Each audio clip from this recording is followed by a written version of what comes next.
تصور العياف عمرو يربي الكتاف. كتعرفوا هاد المثل؟ عمركم سمعتوا بيه؟ جدودنا قالوا كلام ما جا من الخوا، وكل مثل عنده حكمة وقصة وراها عبرة. اليوم غادي نهضروا على واحد من الأمثال اللي بقاو راسخين في الثقافة ديالنا، واللي كيعلمنا درس مهم في الحياة. خليكم معايا باش نكتشفوا الحكمة اللي خلاوها لينا جدودنا.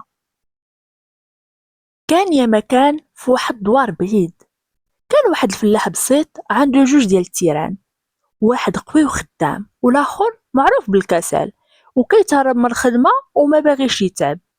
الناس في الدوار كانوا كيسميوه ثور العياف، حيت ما كيبغيش يخدم بحال خوه. كل صباح كيربط الفلاح الثورين مع بعضهم باش يحرث الارض. الثور مجتهد كان كيجبد المحراث بقوه وكيخدم بلا ملل، اما الثور العياف فكان كيتكاسل وكيجبد رجليه بشويه عليه وكيحاول يتهرب من الخدمه باي طريقه. مرة كيقول عيان، مرة مريض، مرة باغي يرتاح بلا سبب، وديما كيقلب على طريقة باش ما يخدمش. دازو الشهور والثور القوي كيزيد في القوة ديالو، وكتافو ولاو عامرين وعظامو شداد.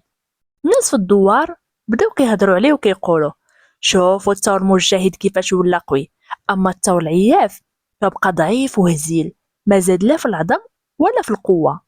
وولات الناس كيقولوا عليه ثور العياف عمرو يربي الكتاف.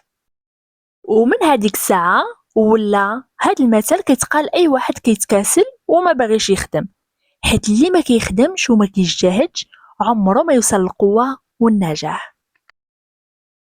الى عجبكم الفيديو ما تنسوش تخليو لينا الراي ديالكم في التعاليق، وتشاركوا معنا امثال شعبية اخرى بغيتونا نهضروا عليها. نشوفكم في الحلقة الجاية مع مثل مغربي جديد وقصة جديدة من تراثنا.